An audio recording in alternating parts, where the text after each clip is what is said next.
ഹരേ കൃഷ്ണ.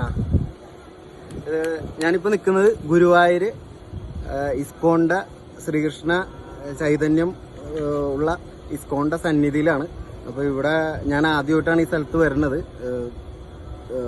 തിരുപ്പതിയിലും അതുപോലെ ബാംഗ്ലൂരുള്ള ഇസ്കോണിൽ പോകാൻ സാധിച്ചിട്ടുണ്ടായിരുന്നു. അപ്പൊ ഈ പ്രാവശ്യം എൻ്റെ ഇളയച്ചൻ്റെ മോൻ്റെ കൊച്ചിൻ്റെ ചോറൂണിന്റെ ഭാഗമായിട്ട് ഗുരുവായൂരപ്പനും അതുപോലെ തന്നെ ഇസ്കോണിന്റെ മണ്ണിലും വരാൻ സാധിച്ചു. അവിടെ നമ്മുടെ പരിസ്ഥിതിയുടെ സ്നേഹം പ്രാവർത്തികമാക്കണം എന്നുള്ള ലക്ഷ്യത്തിൽ കൊണ്ടുവന്ന ആര്യവേപ്പിൻ്റെ ഒരു തൈയുണ്ട്. മഞ്ചാടിയുടെ നമ്മുടെ ഗുരുവായൂരപ്പന് ഏറ്റവും ഇഷ്ടപ്പെട്ട ഒരു ഐറ്റമാണ് മഞ്ചാടിക്കുരു. അപ്പോൾ മഞ്ചാടിയുടെ ഒരു തൈയും കൂടി എടുത്തിട്ടുണ്ട്. മഞ്ചാടിയുടെ തൈ ഞാൻ മോഹൻ പ്രഭുവിനെ ഏൽപ്പിക്കണേണ്. മോഹൻ പ്രഭു സാറ് നമുക്ക് പെർമിഷൻ ഇന്ന സ്ഥലത്ത് നടാനുള്ള പെർമിഷൻ എടുത്ത് തന്നതാണ്. അപ്പോൾ മഞ്ചാടിയുടെ തൈ മാത്രം ഞാൻ ഹാൻഡ് ഓവർ ചെയ്യണ്. ആര്യവേപ്പിൻ്റെ തൈ നടുകയാണ്, ഞങ്ങൾ തന്നെ നടണേണ്. വാവനെ കൊണ്ട് വാവയുടെ ചോറൂണിൻ്റെ ഓർമ്മക്കായിട്ട് ഇവിടെ നടണേണ്.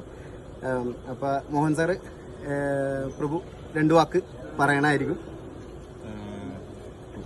ഗുരുവായൂർ ഇസ്കോണിലാണ് ഞാൻ.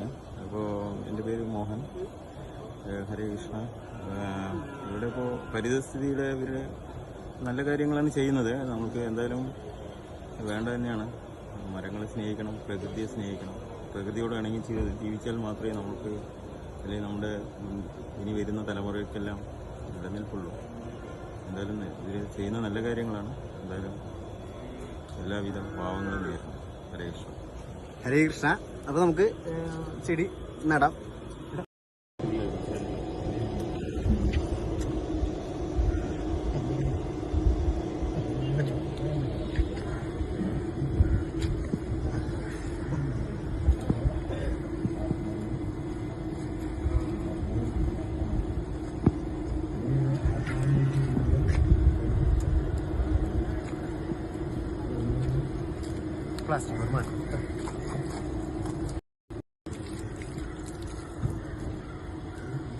കഴിഞ്ഞ ജാനുവരിയിൽ ഞങ്ങൾ അമ്പലത്തിലൊരു സപ്താഹം ഉണ്ടായിരുന്നു.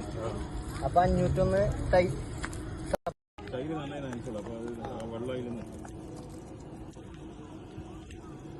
ശരിക്കും കൈരി വെള്ളത്തിലിട്ടിട്ട് അതിന്റെ കറ കളയണം, മനസ്സിലാണ്ട? അപ്പോഴത് പ്രോസസ് ആവുള്ളൂ.